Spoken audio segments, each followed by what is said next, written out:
Hey guys, how to automate client onboarding. First, create a single onboarding link. Notion, Dubsado, Honeybook, or custom portal. Add clean intake form. Goals, expectations, require files, access permissions. Step 3, automate contracts plus invoices. Use templates. Auto send after from submission. Trigger welcome sequence. Email 1, welcome. Email 2, timeline plus deliverables. Email 3, expectations plus communication rules. Step 5, auto create tasks. In Notion, ClickUp or Monday. Tasks linked to each service package.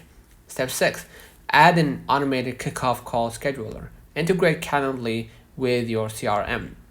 Step 7, set reminders plus follow-ups. 24-hour reminder, 1 week progress check, missing files reminder. So don't forget to like and subscribe. See you in the next one.